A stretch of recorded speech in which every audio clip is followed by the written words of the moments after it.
we're starting a new topic, so we don't start with an example. But what we're going to do is we're going to start by looking back at Green's theorem. Now, Green's theorem is this beautiful idea that's set in the plane. So it says, suppose you have a region in the xy plane, and it has a boundary, and it's been oriented in a certain way. So orientation is important here. So how do we orient? So maybe let's draw a picture here. So we're in the plane. So let's just we put some axes here. We're in the xy plane. And now we have a region with a boundary. So here is our region R, and here is the boundary of our region. And we use that same symbol that we use for partial derivatives. We use the partial symbol because, well, we started running out of symbols a long time ago. So we needed to think about ways to recycle. All right, so we have our region here. All right, so there's our region with the boundary. Now, what do? We orient it in such a way that if we were standing on top of the xy plane, so you could imagine that we have somebody standing here on top of the xy plane, so they orient so that if they were to walk along the curve, their region would be to the left-hand side. So for this case, we orient the curve going that way. Generally speaking, it's counterclockwise, but you have to be careful because if you start getting regions that have holes in it, then it's a little bit more subtle. So I like to just channel our inner Beyonce. To the left, when you walk the curve, keep the region to your left, right? Yeah, good. All right. So that's our setup. What's our conclusion? Well, our conclusion is that the integral on the boundary of f dot t ds, and f here I'm thinking that as a vector value function mn, and remember that the integral of f dot t, what is this representing? Well, this is the same thing as writing the integral on the boundary of m dx plus n dy. So this is just another way to write this notation. T here represents the unit tangent vector. So if I were to come to the curve here and pick a point, t would be a vector pointing tangent to the curve at any given point. So depending upon where I'm at in the curve, the tangent vector varies. All right. So the integral on the boundary of m dx plus n dy is equal to the integral over our region, and this is kind of strange. Now that's not normally how we write it, but it is the same, right? So how do we normally write it?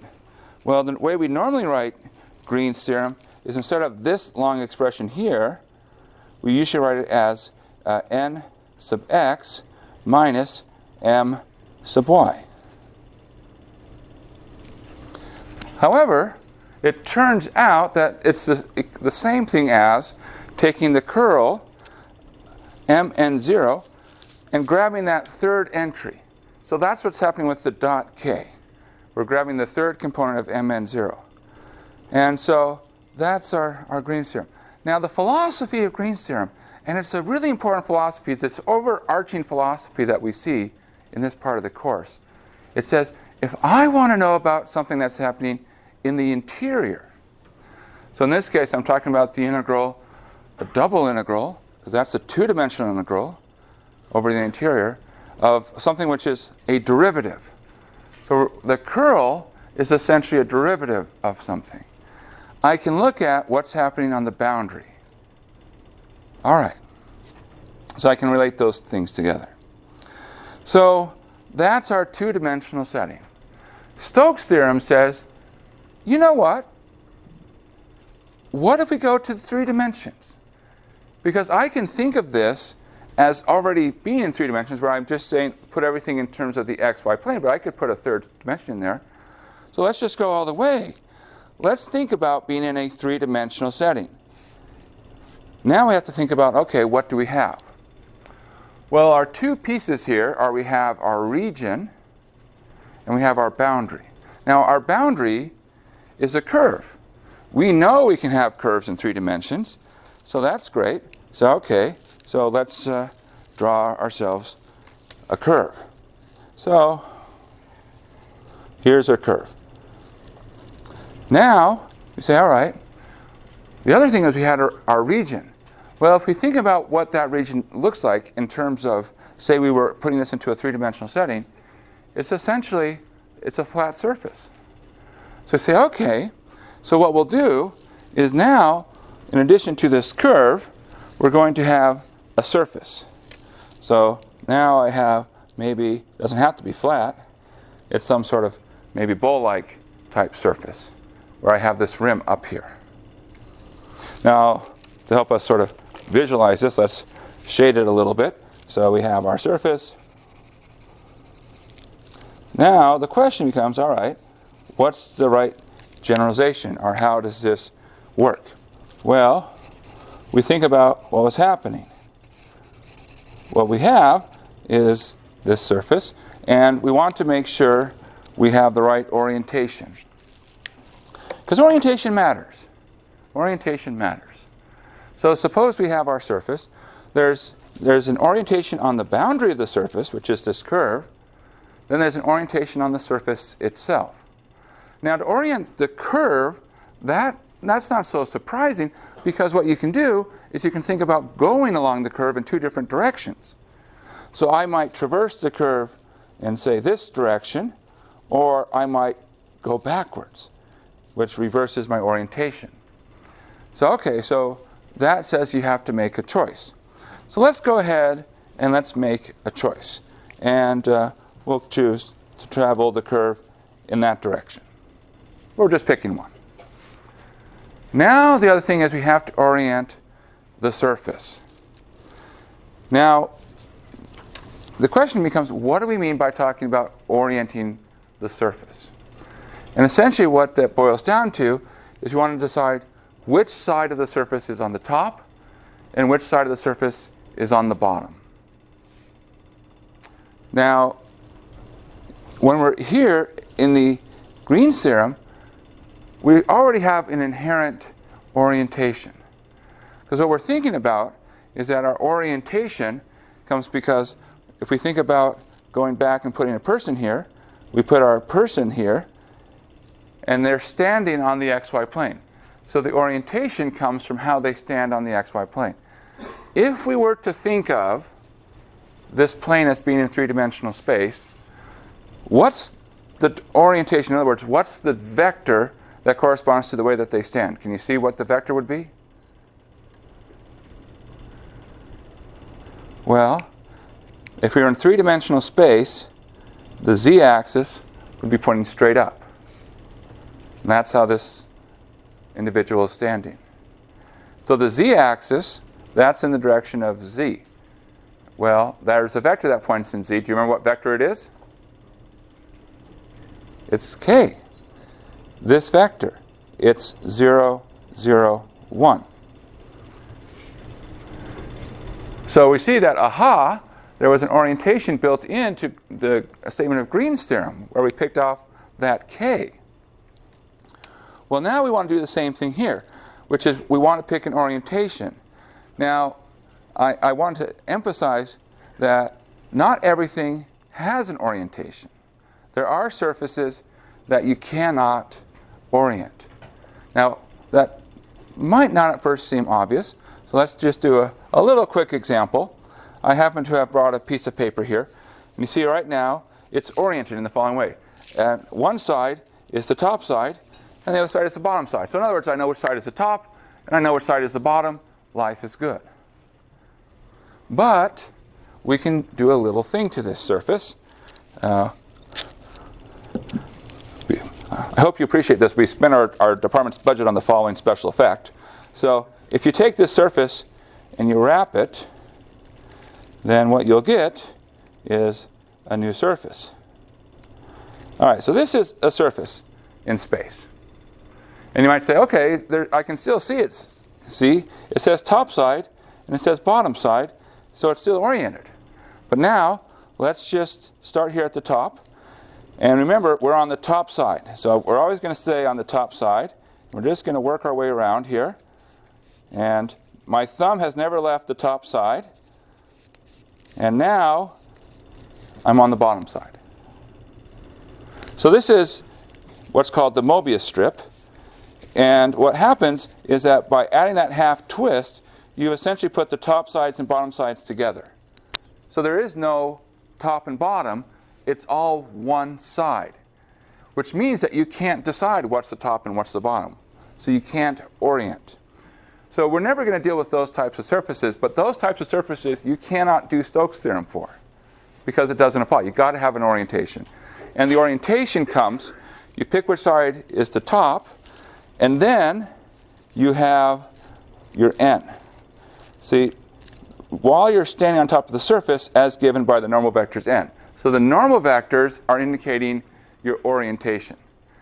So we come to this surface and say, all right, which one is the top? Is it the outside of this strange-looking bowl, or is it the inside of this strange-looking bowl? And the answer is, we do the same thing that we did for Green's theorem. You can imagine that you stick somebody on this surface, and if we were on the outside of the bowl, say we turn our person here, and we were to traverse, you'll see that on the outside, which side is the region on? If you're walking on the outside, visualize, you'll see that the region is actually on the right-hand side. So the outside of the bowl is the downside, if you will. So that means that our orientation for this one, because we chose the curves, is the inside of the bowl. So we're actually oriented inside the interior. And as I draw these arrows, I think this is adding confusion more than anything. But okay, so the moral is that if you have an orientation on the boundary, there's an orientation on the surface. If you have an orientation on the surface, it has to match the orientation on the boundary. Okay, so let's actually state Stokes theorem. We've done a lot of setup, and we've rambled. So here we go. If you have a surface with a boundary, so S is our surface, and our curve is our boundary, oriented consistently. So we've talked about orientation, about you orient the curve, you orient the surface. Then we have that the integral on the boundary of the curve of f dot t ds is equal to the integral on the surface, the curl of f dot n dsa. If you compare the two, you'll see that they're very similar. In that, Green's theorem is a very special case of Stokes theorem. Green's theorem is Stokes theorem set into the xy plane. So essentially what we've said is that, oh, you know that nice cool fact that Green's theorem, one of your favorite problems when you take exams, you can do it in a higher dimensional setting. And it still applies. All right, well now we come to the question, what to do? We have a problem with Stokes theorem. Now how do we recognize that we have problems with Stokes theorem? There's a couple of things to look for. You've got a surface with a boundary. That's a clue that you have a Stokes theorem involved. The other thing is if you see something involving curl. That's again a clue that you have Stokes theorem. You might just have a curve in space. There might not even be a surface. That's still a place where you can apply Stokes theorem. And we can talk about that in just a moment. So now we have the question, well, what do we do?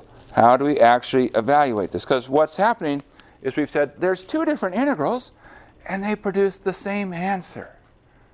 So it's like, wow, we've got choices. How do we do it? Well, the answer is we can do one of three things. One thing we can do is work on the left-hand side. So that's the integral of f dot t. And then if we do this, we've got to do a line integral, which is not terrible. To do a line integral, you do a parameterization of your curve. Now, one of the things that will make it hard is you have to find the parameterization. Depending on your boundary, you might have to break it up into several pieces. And the other thing, of course, is you have the function f. And the function f might be a little bit unwieldy. And if the function is unwieldy, it can be challenging to do this part of the integral. Now, the second thing, of course, is you can do the right-hand side, which says, well, let's find the integral of the curl of f dot n. Now, the challenge here is that your surface could be very complicated. So much so that the tools that we've talked about so far would require us to break it into many little pieces, and we would not be able to handle it in a nice, convenient manner. In fact, some things that we'll do today would be outside of the scope of what we've been able to do so far. So that's a challenge. On the plus side, you get to work with the curl. Now, the nice thing about working with the curl is it means you get to take a derivative, and sometimes when you take that derivative, things simplify. And they simplify so much that we can actually do it. So that's the plus side. Now, there's a third option. And this is my option that I prefer. This is my go-to if I can. I can't always do it, but when I can, I like it. Change to a better surface. So, in other words, you say, look, I had a surface S. Maybe that's not my right surface. I like to call this bring your own surface. Okay. So, how can we do this? Why does it work? And what's the philosophy? So I've drawn it again. There's this setting here. I have a surface. I have my curve, which is the boundary of the surface. Now, let's take a look and test our intuition. If you look at the surface, it looks a little bit like a sphere because it's a sphere. But what we've done is we've sort of cut off the top third of it. And so we have a boundary on the top of the sphere. And we've oriented our boundary here. So let me ask you the question. Let's test if you can see the orientation. When I look at my way I should orient S with respect to my normal vectors, should I have it so that my S is pointing out from the sphere or pointing in to the sphere? In other words, towards the center. Do I point my orientation towards the center of the sphere, or I point it out away from the sphere? What's the right answer? It's out, yes. The orientation for S is out. Because if you, again, you have to imagine taking your, this is a Smurf. I was just wondering if that's still a politically correct term to call them Smurfs, but okay. So you take your Smurf, and if you walk along the boundary here, then if you go this direction, standing on the outside of the surface, you will have that the orientation is consistent. The region of the surface is to your left. Now, here's the thing, is you have this surface, but you can say, look, the surface, I can just work with the curve, because that's what the theorem says. Stokes Theorem says, take the integral on the surface, you can reduce it to the integral on the curve. But now, I have just the integral on the curve. I could say, look, I forgot what surface I had. Let's introduce a new surface. What's the key? The key is the surface has to have the same boundary. So, looking at this curve, ignore the picture here for a moment. Look at this curve and say, is there a nice surface with this boundary?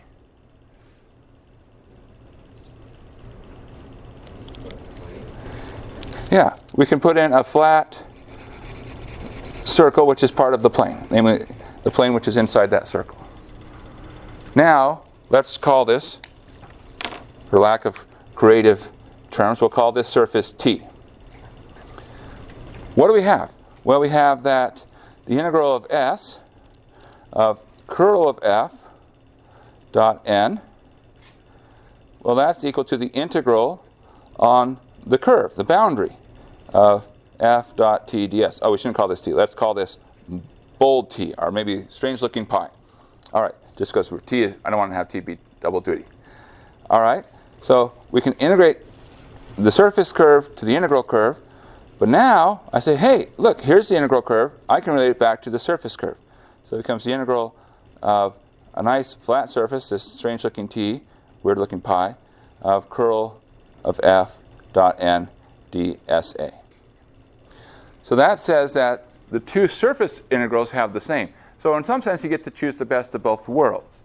So if you don't like the surface that was given to you, put in a better one. The best kinds of surfaces are the ones that are flat. The flatter the surface, the easier it is to work with. Now, let's ask a question here. What's the right orientation on this setting for T? This other new surface. Should I be going down or up?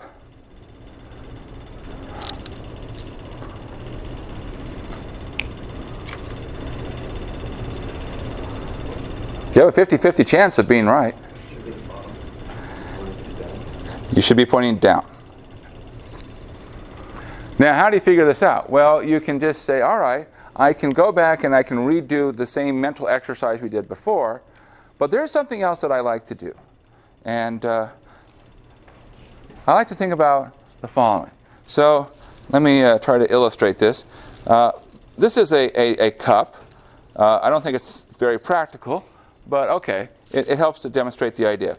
Notice that this is a cup with a rim. I'm going to think of the rim here as being the surface. Now what I have here is I can think of currently I have the cup is forming somewhat of a bowl shape. It's right now an upside down bowl. So I'll think of the orientation as pointing, say, out from the cup. Now what I can do is I can think about my orientation as coming along for the ride. So if I am currently oriented out, let's just pick a color here. Let's say we have a little red pen here. So this is the orientation that's currently attached to the surface. As I modify the surface, so as I push it in, this orientation comes along for the ride. So that's not the most visually convincing argument, but here's what I'm thinking of is just imagine taking this sphere and slowly deflating it. And as you slowly deflate, the orientation follows you along so that you can just see what happens. And so by the time you get to the end, you'll see that lo and behold, you've pushed it all the way flat, and now everything's pointing straight down. So if you're not sure how to follow what the orientation is at the end, you can think about, okay, let me slowly modify one surface to the other surface, follow the orientation along, and that will tell me what to do. All right, so there's the theory, and now the practice. I guess I should have asked, are there any questions on the theory? No? All right, good. If you do have questions, of course, you should ask. So let's do an example. Let G be the surface z equals x squared plus y squared with z less than or equal to 1. Now you probably recognize this surface. It's the kind of surface we've been using very often. What is this? It's a bowl. Yeah. So it's a bowl, but that sort of stops up at 1. So here's my bowl shape. Now what are we trying to do? Well, we want to find the integral on the boundary of G of y negative x yz dot t ds.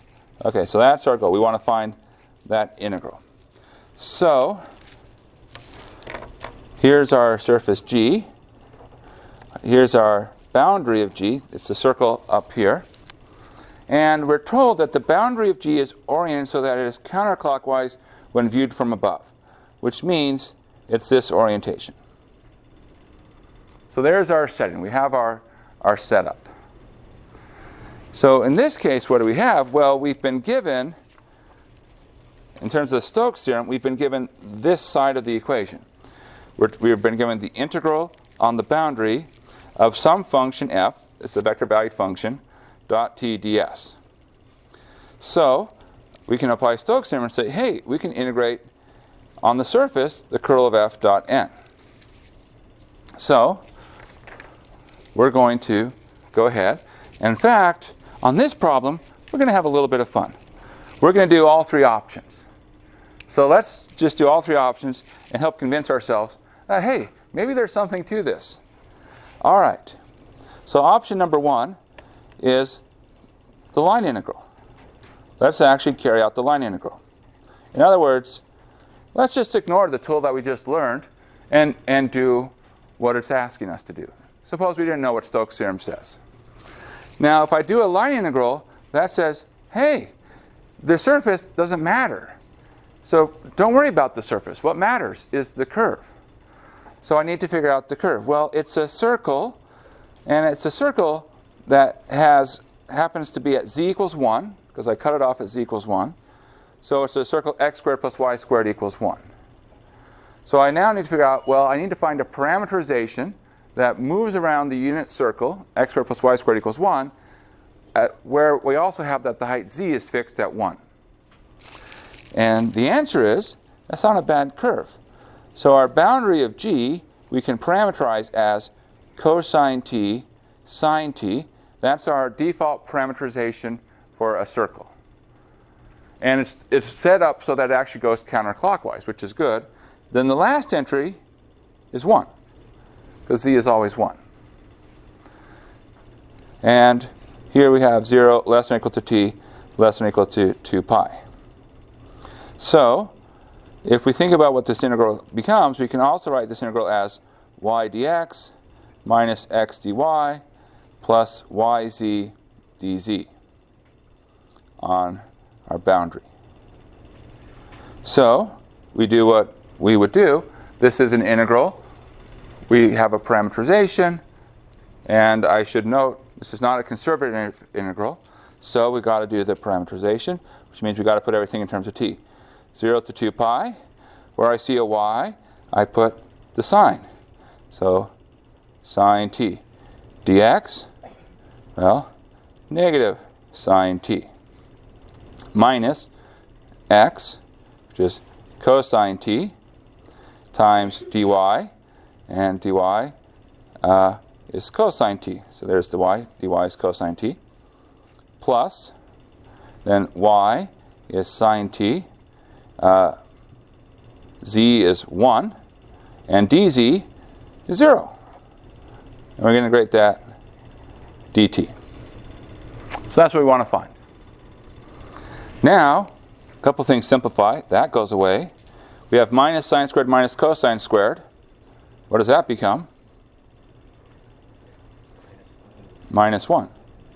So I'm integrating minus 1 dt from 0 to 2 pi. Well, that's an easy integral. That's minus 2 pi. So if we just do the line integral as given to us, no problem, easy to do, life is good. Now let's do the surface.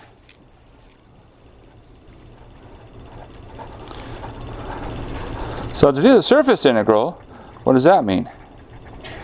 Well, that means we're going to, by Stokes theorem, say that this is equal to the integral on our surface G of the curl, which I'll write as del cross, y negative x y z dot n dsa. So, well, that means we need to find ourselves the curl. So let's come up here. Hopefully there's enough space. So we're going to do a quick curl computation. I, j, k, partial x, partial y, partial z, and then we have our y, our negative x, and our yz. And let's see, we get I partial y of yz, so that would be z in the I direction, j partial z of y, now there's no y, so that's 0j, k partial x of negative x, that would be a minus k. Then we have other direction, y partial y k, so that's also a k, but again, because we're going in the opposite direction, we subtract. Partial z of negative x, well that's 0, so that's going to be 0i subtracted. And partial x of yz, well there's nothing there, no x's, so we get 0 again, 0j. So what do we end up with? We end up with z and 0 and negative 2. So that's our curl. So this is equal to the integral over our surface of z comma 0 comma negative 2 dot n dsa. And now we come to say, well, how can we possibly integrate this? Well, good question. The answer is we can do the following. How do we think of this integral? So when I say this integral right here, what's the interpretation? So ignore where everything came from. Just suppose that just right now, you walked in fresh, you were late to lecture, and this is what you saw, and you said, oh my goodness, I know what he's doing. He's doing a, do you recognize that? he might, or she might, say, what's the flux? It's a flux. So this is a computation that's saying how much is flowing through the surface. So that's what Stokes theorem is measuring. It's measuring what's the flux of the curl. Now, do we remember how to do flux? Well, quick review. If you have a surface, and say it's the form z equals f of xy over some region r, and you have a flux f of m and p, then the integral over your surface of f dot n is equal to the integral over your region of, do you remember? Minus m fx minus n fy plus p dA. So that's a flux formula. That's how you compute the flux. So we're now saying, okay, we have some vector field dot n. It doesn't matter that our vector field came from a curl. That's just where it came from. But we're doing what we have right now. All right, so great, wonderful. So we say, according to this, this will be equal to the integral over our region of what? Well, we have minus m times fx. So let's be a little bit careful here. This x squared plus y squared, this is our function f. So fx would be 2x. I'll come back to fill this slot in a second. Minus n times fy, which is 2y, plus p, which is negative 2, dA. Now, what should go here?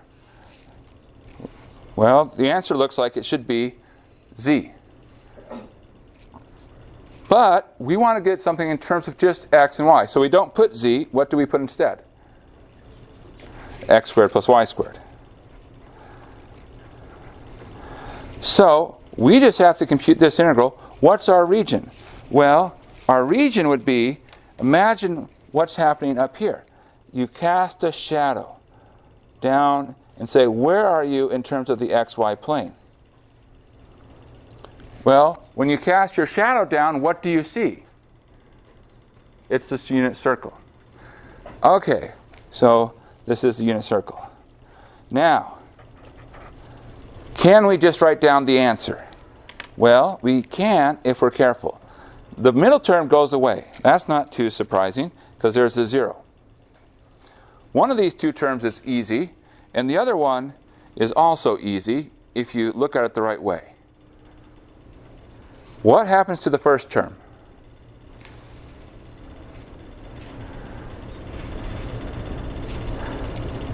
So this is the one where you have to look at it the right way.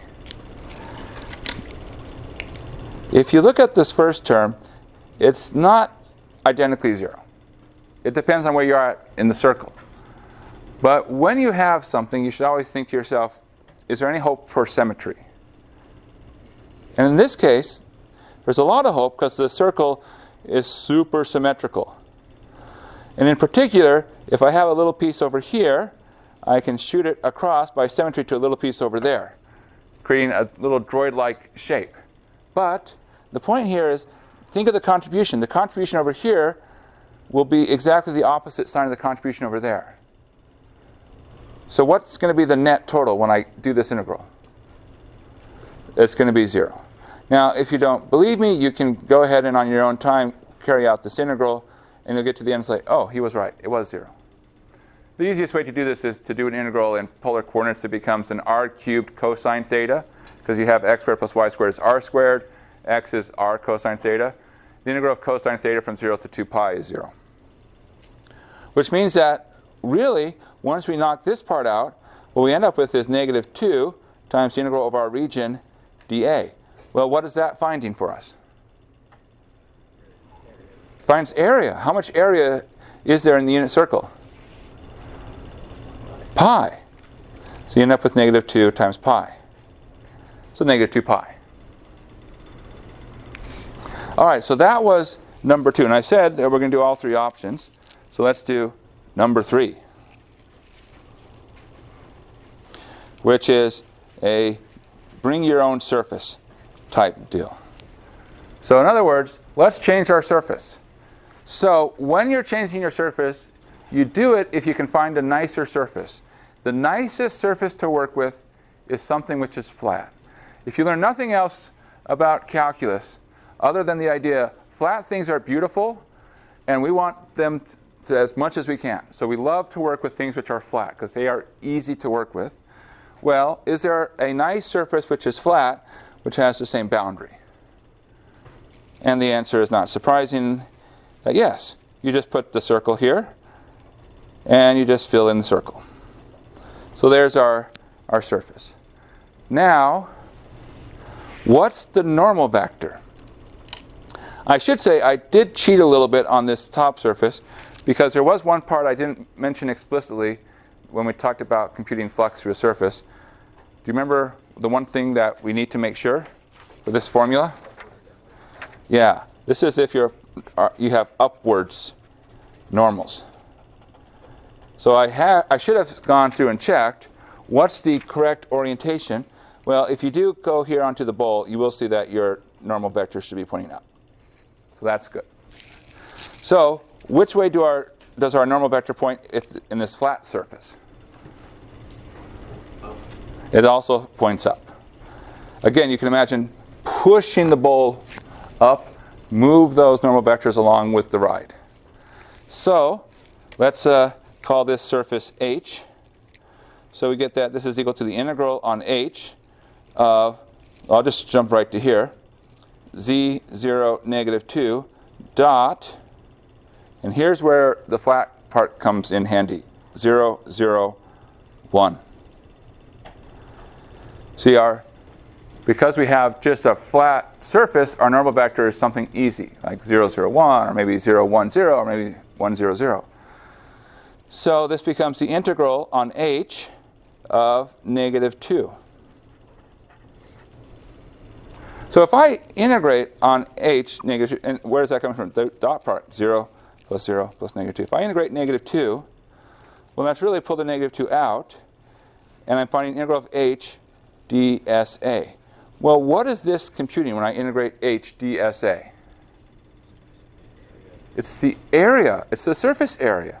Because this says break your surface up into little pieces. That's what integration does.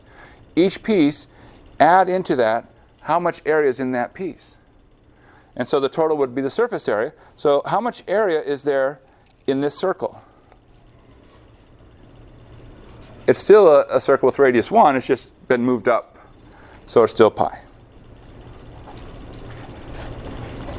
So the nice thing about this is it becomes a really easy integral, in fact, to the point where we only come down and say, oh, it's just a simple, straightforward area computation. All right. And you'll notice we always got the same answer because that's what the theory says. All right. Well, we probably have time for one more. I hope. Let G be the surface. 1 plus z squared is equal to x squared plus y squared with negative 1 less than or equal to z less than or equal to 2 with n pointing away from the z-axis.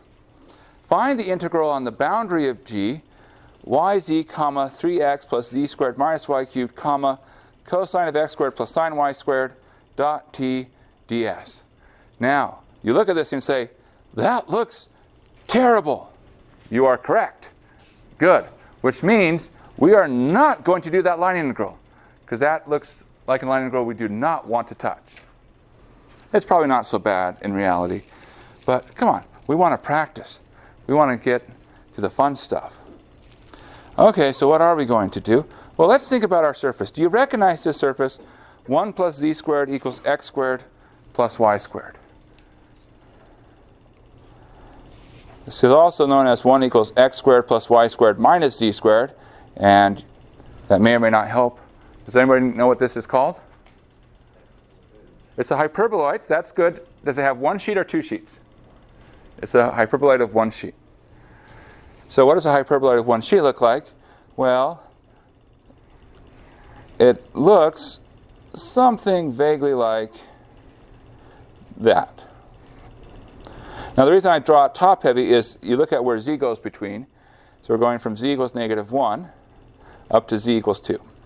Sometimes this is called the hourglass because it's thin at the middle and then it gets thicker if you go up or if you go down, which is like what an hourglass looks like. All right, so what we have is we have this surface. Now already we were like, well, we don't want to do the line integral, that looks terrible. The surface is not looking that much better.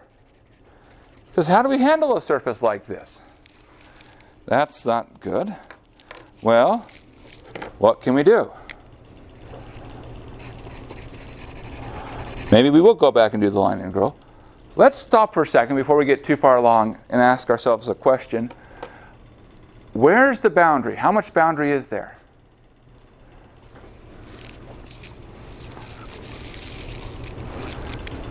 Because this is a surface. Is it a surface which has a boundary? And what is the boundary?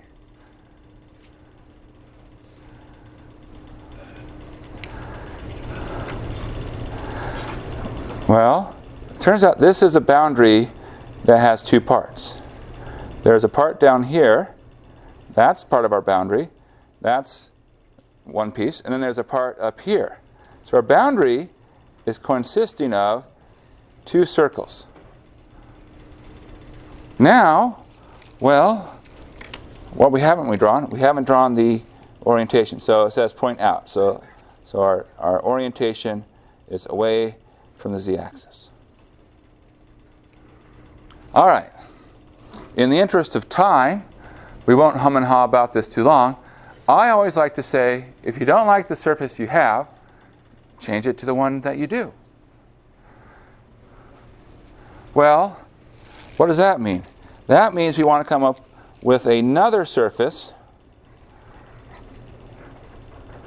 that here I have a circle at z equals 2, and then down here I have a circle at z equals -1. Well, can we think of a nice surface that does that?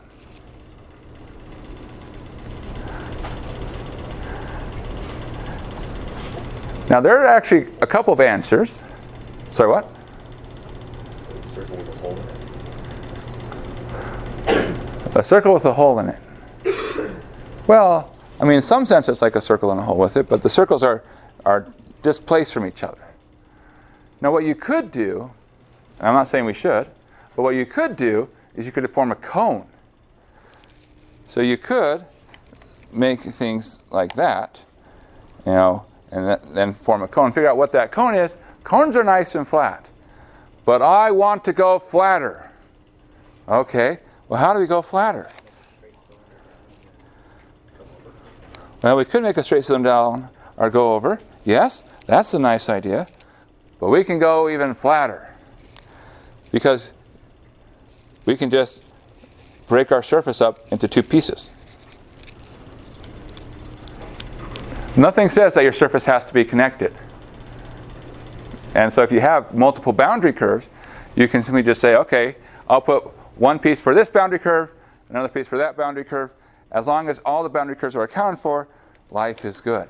Now, in some sense, I will point out, you might say, why didn't we do any of this for Green's theorem? And the answer is, you don't really have a lot of flexibility because you're in the plane. There's not a lot you can do. But once you get into three-dimensional space, there's tons of stuff you can do. There's surfaces you can put everywhere. And so now we can do all sorts of fun stuff. All right, so let's replace our surface. Instead of a single hyperboloid, we'll have two circles. Now, what's the right orientation for these circles? So for this circle down here, which way should I orient? Should I be pointing up or down? It's an up.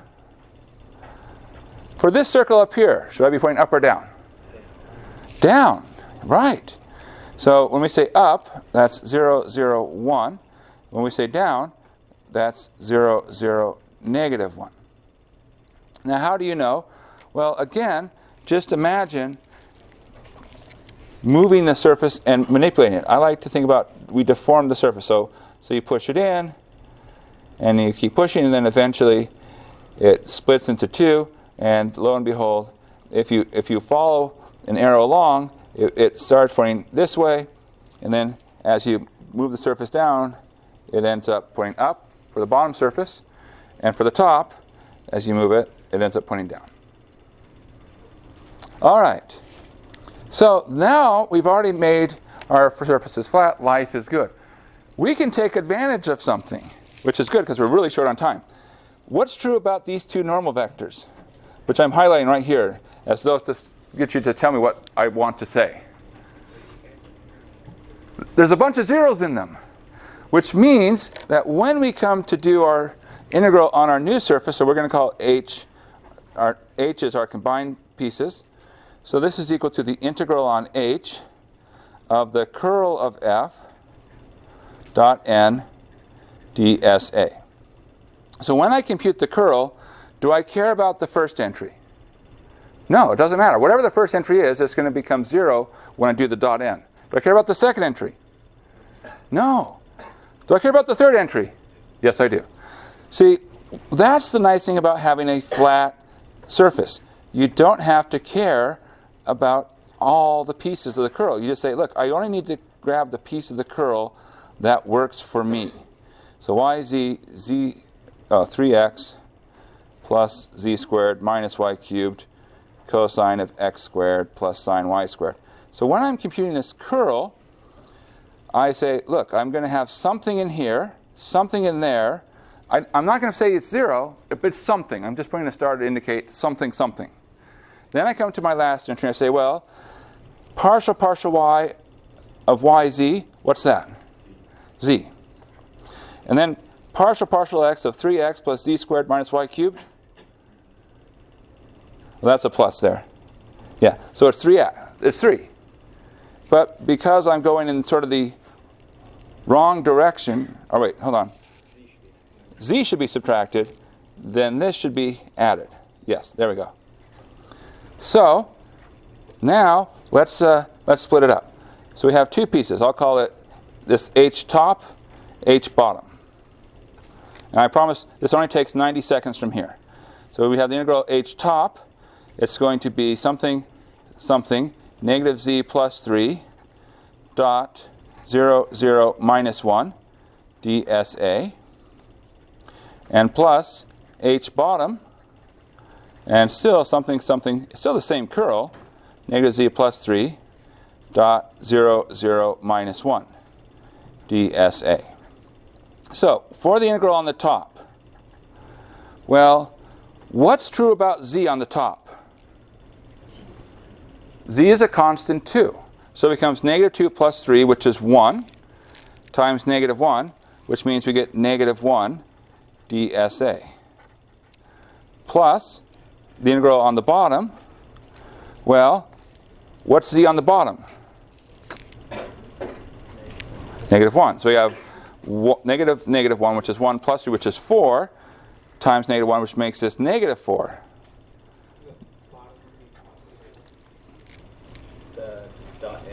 Oh, sorry, it's plus 1, yes. So that makes this plus 4. Thank you. Okay, so what's the last piece? Well, this is minus 1 times the area of the top, and plus 4 times the area of the bottom. So we just have to find the areas of those circles. This circle, when z equals negative 1, if we come here, you get x squared plus y squared equals 2. So this has r equals root 2. So the area of this would be 2 pi. The top circle, z equals 2. X squared plus y squared equals 5.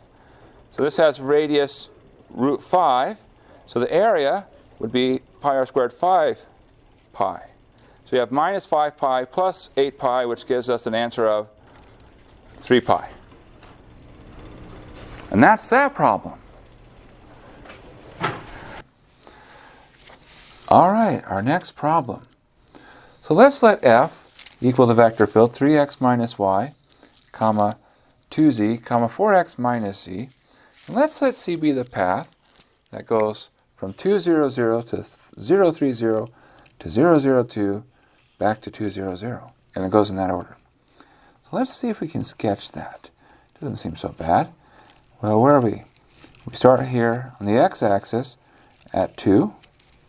We go over to the y-axis at 3, and then back up to the z-axis at 2. So we go in this order, and then we return back to where we started. So there's our curve C. And now we want to find the integral on our curve of f dot t ds. Now your first reaction might be, okay, I guess we just got to do a bunch of individual parameterized curves. You certainly could. It's not that hard, but it's tedious and it takes time. And here, we're kind of lucky. These are relatively simple functions. We may not have relatively simple functions, so we'd like to use a better tool. Now, what's our better tool? Well, what we're looking for is when we see something like this, that's an integral on a closed curve, particularly in a three-dimensional setting. See, in 2 dimensions, we think Green's theorem. In 3 dimensions, we think Stokes. Say, okay, well, that means we want to apply Stokes theorem. But does Stokes theorem apply here? I have a curve. Where's my surface? See, now this is where that philosophy, BYOS, bring your own surface, says, hey, even if there's not a surface given to us, it doesn't matter. What we can do is we can create one. Now we can create all sorts of surfaces. For example, we can imagine that we go and connect everything to the origin, so that what we see here is sort of like the corner of a box. But let's not do that. Let's do what I would call the obvious thing. This is a triangle. Let's just say, hey, there's this plane here. So this plane, that will be our surface. All right, well, what plane is it? Well, we can figure that out. It looks like of the plane ax plus by plus cz equal d. But in fact, here's a really cool fact. Suppose I know my intercepts. So I'm going to say ax plus by plus cz. I'm just going to set this equal to 1. And now, when I say my intercepts, the intercepts with the axes. See, if I'm on the x-axis, the y and z term drop out. So I know when I plug in x equals 2, I got to get 1, which means 2a equals 1, or a equals a half. So it's really a half x. Well, what about here? Well, if I'm there, the x and the z drop out. That tells me that b times y has to equal 1. So b has to equal a third. So a third y. And finally, if I'm on the z-axis, the x and the y drop out. 2 times c equals 1, or c equals a half. In general, what you can say is the following. If you know your x, y, z axes where you intersect with the plane, 1 over your x times x. When I say 1 over x, I mean 1 over where you hit the x-axis, plus 1 over where you hit the y-axis times y. 1 over where you hit the z-axis times z equals 1. And there's your plane. So there's our plane. We can do all sorts of things with this. So as an example, we can find normal vectors and various whatnots. We'll decide what to do with it when the time is right. But now we have our surface. So let's call our surface G. G is our surface. So we apply Stokes theorem. Stokes theorem tells us that this integral is going to be the integral on our surface G, which we just picked, of the curl of f, which I'll write as del cross f dot n dsa. All right. Well, now we just go to our next stage. We have to figure out del cross f, so the curl. Now, unlike the last couple problems, the normal vector here is not one with a lot of zeros. We could actually figure out the normal vector, but you can see it's going to be something like the normal to the plane, which has a number.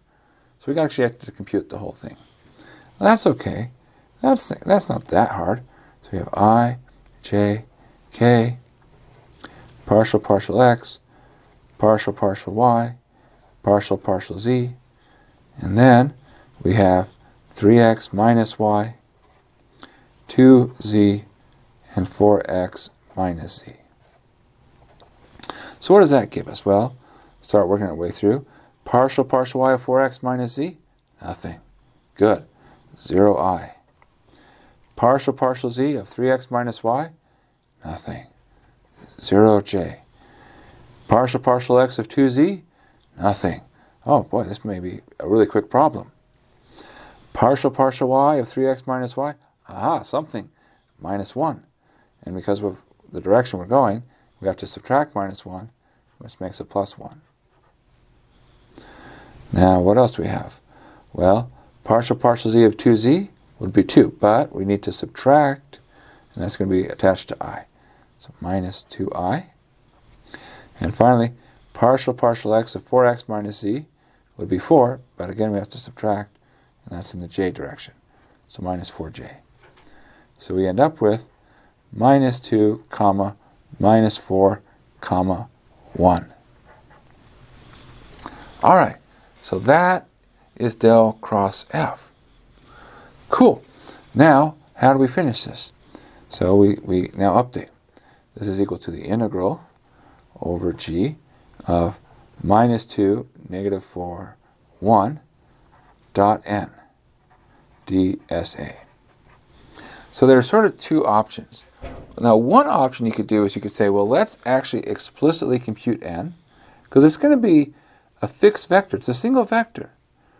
And once I know that single vector, then life is very easy, because I just take the dot product, I get a number, and then it's just an area of the surface times that number, and I can figure out the area of a surface because it's the area of a triangle. That works. It absolutely works. But let's do it in a different way. Let's do it by doing our flux, right? Because I can think of this as being what? Well, if I'm computing a flux, this is my f dot n. So this is the integral over our region R of the following. So let's write that down again. So if I have the integral over g of mnp dot n dsa, that's equal to the integral over the region of minus mfx minus nfy plus p dA. So here's our mnp. What is our fx? Well, let's come here. That's our surface, so we're going to solve for z. So z times a half is equal to 1 minus a half x minus a third y. Double everything. Z equals 2 minus x minus 2/3 y. So minus m. So minus 2 makes it plus 2 times f sub x, which is minus 1. Then minus n. So minus 4 makes that plus 4 times f sub y, which is negative 2/3, plus p, plus 1. All right, there's our minus mfx minus nfy plus p. Then we're going to times that by dA. Well, actually, this is great. Look at it. Look at what we have. We have beautiful pieces here. So we can clean this part up. It's really minus 2, minus 8/3, plus 1. And if we clean that all up, well, we get minus 11/3. You can think of the minus 2 and the 1 makes minus 1. Then minus 8/3 minus 3/3 is minus 11/3. So this is equal to minus 11/3 times the integral over your region of dA. But what is that? Well, that would be, what is this curve, or rather this piece of the plane, sitting on top of? It's this piece down here in the xy plane. So your R would correspond to a triangle that looks like this. Here's our region R. Now, the integral of dA over R is the area of R. So we have that this is negative 11/3 times, well, we have to do 1/2 base height, which would be 3. So that's negative 11. Now, at this point, you're like, perfect. There is one small technical thing we should double check. What have we forgotten to check? Well, if you come back here, this formula holds if you have an upwards normal. So we actually have to check what's our orientation. If our orientation is upwards, then we're done. We got the right answer. If our orientation is downwards, we just have to do a quick fix. So our orientation, we can think of it as being determined by this curve. So the question is, do I want to stand on top of this plane or underneath it? Which is the right side? And the answer is we want to be on the top. So we can imagine a person here, and if we put them here standing on top of the plane, then as they walk along the curve, and lo and behold, the region is always to their left-hand side. To the left, to the left. When they walked the curve, they kept the region to the left. Good. So the upward normals are the right orientation. So this does have an upward normal, so negative 11 is the right answer. Good. All right. Well, that's not so bad. Well, let's try another one. So, our next problem. Let C be the curve corresponding to the intersection of x squared plus y squared equals 1 and z equals y squared minus x squared oriented counterclockwise when viewed from above. Find the integral along the curve of minus y, comma, arctangent z, comma, y over 1 plus z squared dot t ds. So let's think if we can think about what's happening here. Now x squared plus y squared equals 1, that's not so bad. What is that? That's a cylinder. So we have a cylinder, and so we have our shape. Z equals y squared minus x squared. That one's a little bit more subtle to think about. Now, this shape here, this is our classic saddle surface. So in other words, if you go back to a saddle and say, well, what does a saddle look like? It has this basic type of shape to it, and we get this shape here. So much like you would expect a saddle. So what we're trying to do is trying to intersect two surfaces that have this shape. So what's the result? Well, it looks something vaguely like the following, and this won't be perfect, but we don't need it to be perfect. We'll get it more or less kind of the right idea, because what's going to happen here is, well, if we make it a little bit thinner, we're going to see it comes down, and then it comes up, and then it's going to also go down on the other side, and it's going to come up. So in terms of this, since this is x and y and z, then what will happen is it'll come down here, go up over the y, and over here it comes up again over on this side, and then on the back side it goes down underneath there before finally coming back around. So roughly speaking, if you're having a hard time visualizing, think about what would a Pringle chip look like. That's kind of the shape that you're forming here. So we are just told about the curve C. So here's our curve C. So it's going up and down in a wavy pattern. Now notice this is already very different from the ones we've done before in that this is not flat. Well, it's okay. Things don't have to be flat in order to use them. No problem. No problem. We can handle non-flat things. We do have to make sure we get the orientation. It's oriented counterclockwise when viewed from above, which means that we're moving in that direction. All right, so there's our curve. Now, what do? Well, we want to integrate along this curve of minus y, arctangent of z, y over 1 plus z squared. These pieces, arctangent z, 1 over 1 plus z squared, kind of are a signal. We don't actually want to do this line integral as it's written. So we want to transform it into a different integral, one that's easier for us to handle. The question is, how do we do it? The answer, of course, is Stokes Theorem, because we see, again, our big clue. It's a closed curve in three-dimensional space, and we're integrating something .tds. That tells us Stokes Theorem. Now, the question is, where's our surface? Do we need to come up with a new one? And the answer is we don't have to come up with a new one. They gave it to us. It's this surface. See, that surface works perfectly. So, what we have is that we can fill in our surface. So this is z equals y squared minus x squared above our region R, which is the unit circle. Because where do we get the unit circle from? The x squared plus y squared equals 1. So there's where we get our unit circle. So we have this shape, this flippy floppy shape, and we're above the unit circle. Now we're ready to go. So we have our pieces in place, and we're ready to move. Well, what do?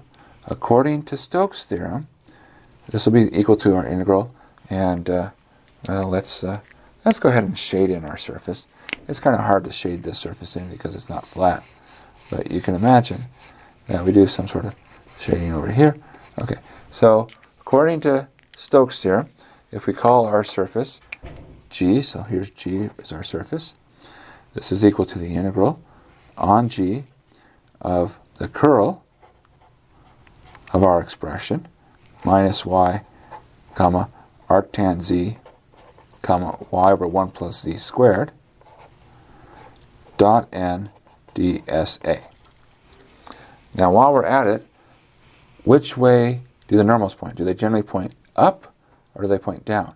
In particular, the surface, it goes to the origin. Should I be standing in the positive z direction or in the negative z direction? Use the orientation. Imagine that you're standing on the surface. Which side should you stand on so that if you walk next to the bounding curve, the region's to your left? The answer is you should stand on what we would call the top side. So here, this surface has upward normals. So that might come into play in the near future. Let's compute our curl. Switching gears for a minute. Now, which part of the curl do we need? And the answer is we have to keep everything because our normals are not constant. So they're going to be all over the place. So we've got to be careful.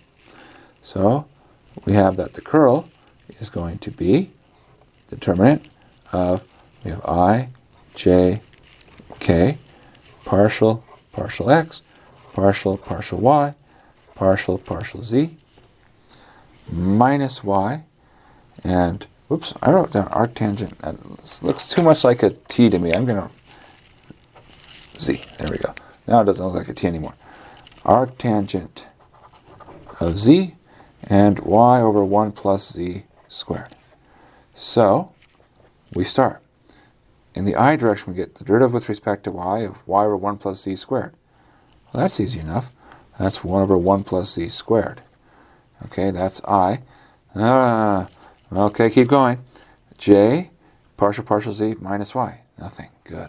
Favorite type of thing. K, partial x, arctangent z. All right. Well, that's also nothing. There's no z. There's no x. So that's good. Other direction. Here we get minus y, partial y, k.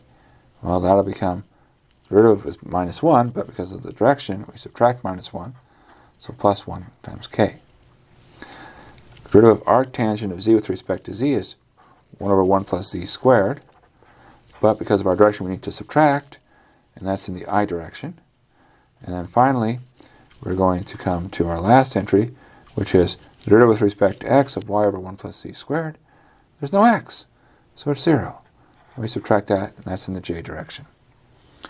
Now the thing that worried us, that arctangent z, that 1 over 1 plus z squared, they cancel. Gone. And so what's left? Well, what's left is k. Or if you write it as a vector form, 0, 0, 1. So that's great. So that tells us if we now update our problem, so we have our little computation of the curl. Going back to our computation here, we get that this is equal to the integral over g of 0, 0, 1 dot n dsa. Now, notice this is not the integral of 1 dsa. The integral of 1 would be the surface area, and it would take us all our work to find surface area. This is still flux. And since it's still flux, we can do the same thing we did, which is say, okay, so if we think of this as our MNP, Well, we have that this is equal to the integral over your region of minus m times fx. Well, that's 0, because m is 0. Minus n fy. 0. Plus p plus 1 dA. Because here we use the fact that we have upwards normals. So this is our minus mfx minus nfy plus p. Well, what's the integral dA? Well, that's just the area of R. But how much area is there in R? Well, the answer, it's a unit circle. So the amount of area in the unit circle is pi. So what's going on with these problems? Maybe we should pause and just think about our process here. Really what's happening is we're transforming a problem that's given to us into a problem on the surface in the hopes of simplifying. The actual computations usually tend not to be too bad once you have the tools. So really at this stage it's less about tricky computations and more about, do you know the tools? And here there's just a handful of things to remember. Make sure you take the curl. Simplify it .n. Well, make a better surface. If you can't, okay, do flux through the surface. And oftentimes you'll find the answers are very nice, which is not surprising. I mean, we're mathematicians. We're just naturally nice. All right, last question. Let G be the surface, square root of x squared plus y squared minus 2 quantity squared plus z squared equals 1, with z less than or equal to 0, and with normal vectors pointing downward. Notice I even italicize that, so as if to draw our attention. Now what is this? It's the bottom half of a torus, formed by taking a circle of radius 1 centered at 2, 0. So, what does that mean? Well, so you can imagine that you're in the xy plane, and you have here a circle of radius 1 centered at 2, 0. So you have this circle right here, and now spin it. And when you spin it, what's going to end up happening is you're going to form a shape where you get a nice sort of donut-like shape. You might call this a inner tube kind of shape, if you will, or if you're very fancy taking a cruise, a life preserver. Or maybe you're not very fancy and you happen to like the kind of candy that's called a life preserver. But okay, so that we're getting this donut-like shape. So one way to see it, if you're not convinced of it, is just think about what is this in the RZ plane. You see, there's no dependence on theta, which means it doesn't matter which direction out from the z-axis we go. So in the RZ plane, this simply becomes square root of x squared plus y squared would become r, right there, minus 2 squared plus z squared equals 1. So it really truly is a circle in the RZ plane. And now, because again there's no theta showing up, you get the same thing no matter what theta you choose, so that's why you spin. Alright, so anyways, that's our surface. And then we said, we only want the bottom half. Okay, where does that show up? Z less than or equal to 0. So, well, updating again, what do we really have? So we have a circle here, and then another circle here. And this pair of circles, those are the edges of our shape. And then underneath that, we have our surface. So our surface doing something like a little, if you've ever seen a bundt cake. And so we have our bundt cake here. All right, so there's our bundt cake pan. All right, so there's our surface. And we're told that our normal vectors are pointing down. So that means that our normal vectors, say along the bottom here, they point in a downward direction. All right, now with that whole setup, what do we have? Well, we want to find the integral on this surface G of this terrible looking thing. Well, that does look terrible. In fact, it almost takes the whole page just to write what we're looking for. Now, normally the rule of thumb is the worse something looks, the easier it must be. So let's see what's going on here. Well, first off, what's our plan of attack? Our surface, is this the ideal surface? I bet you the answer is no. What's a better surface? All right, well, a better surface, let's remind ourselves this is a three-dimensional picture. What do we need? Well, we need to have the following. We need to have the same bounding curves. So let's look at our bounding curves. Our bounding curves are two circles. This inner circle, that outer circle. So we just have to match those two circles. So if we sketch those two circles, and let's check, what are those circles? Well, see, this is centered at 2 of radius 1. So that's at 1 and that's at 3. So you have a circle of radius 1 and then a circle of radius 3. Those are our bounding curves. That bounds our surface. And now we say, all right, what's a surface with the same bounding curves? And probably the easiest one, when you can, is just choose something flat.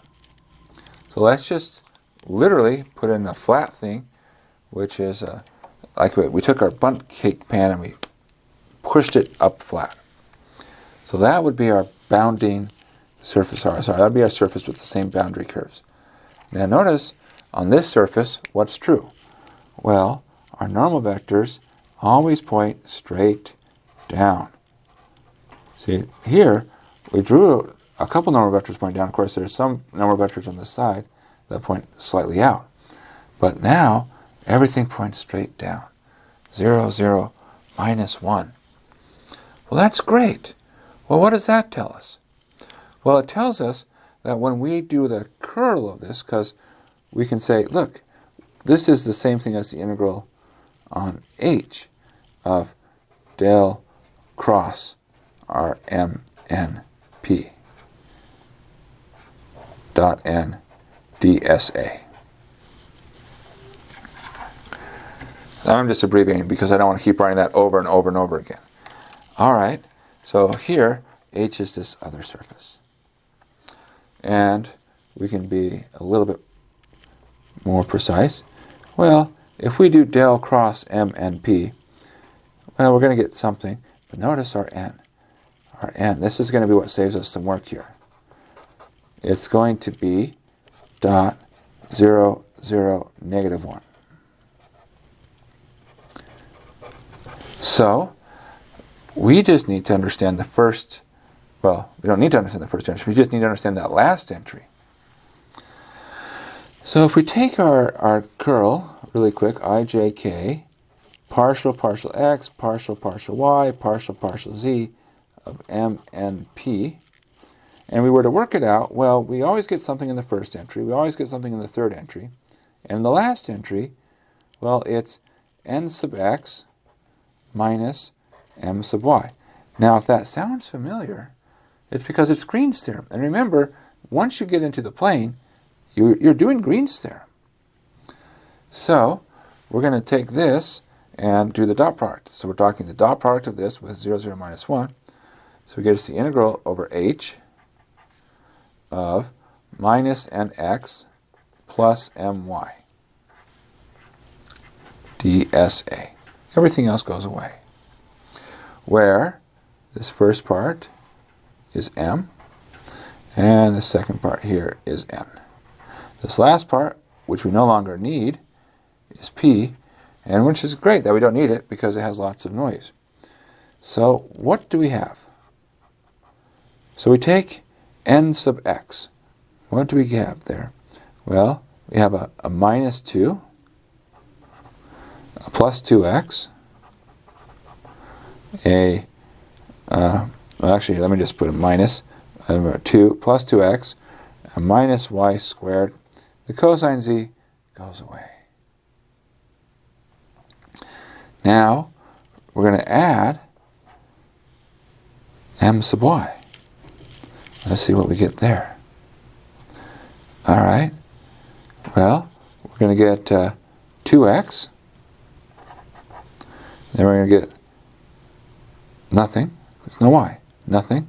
And then plus x squared. All right? And all that is our dSA. Well, what do we end up with? The 2x's cancel. There's a minus 2x and a plus 2x. Then, what do we have? Well, it becomes the integral over h of x squared plus y squared minus 2 dSA. Now, we have to integrate that. Well, it sounds like we're in trouble, but let's actually think about where we're at. dSA, we're in the plane. It's really the same as dA. So what are we doing? Well, we can go into polar. So we do polar. What happens when we do polar? So this will become integral r squared minus 2. The dSA, that's become our dA, that's r dr d theta. Theta goes 0 to 2 pi. And then r, well, that goes from the inner circle to the outer circle, because this is between two circles. We're going from radius 1 to radius 3. So we can separate these integrals.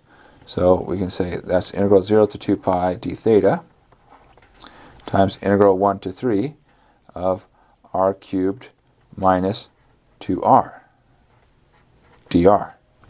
So the integral from 0 to 2 pi d theta would be 2 pi. And this integral would be 1/4 r to the 4th, whoops, sorry about that, minus r squared. Evaluate that from 1 to 3. Well, if we do that, we're going to get 2 pi still there. Then we get 3 to the 4th, that's 81 over 4, minus r squared, that's 16. Then we're going to subtract 1/4 and minus 1. Well, 81 over 4 minus 1 over 4 is 80 over 4. 80 over 4 is also known as 20. Subtract 16, that gets us to 4. Now, minus 1 means add 1 more, which means that this whole thing becomes 5. Times 2 pi gives us 10 pi. Oh, wait! I made a mistake! Oh my gosh, this is embarrassing. Okay, you see it right here. I was supposed to square 3. You don't square 3 and get 16, you square 4 and get 16. This should have been 9. Always double check, right? So 81 over 4 minus 1 over 4 is still 20 over 4. That's still 80 over 4, which is still 20, sorry. Now you subtract 9, and that would give you 11. And then plus 1 makes 12. So this is not 5, it's 12. And if you take 12 and you multiply it by 2 pi, what do you get? You get 24 pi. And there you go. That's the right answer. All right. Sorry about that, but glad we caught it. Okay, good. Done for now. Definitely time to take a break if we're making some mistakes like that. But we'll pick it up again next time. Bye.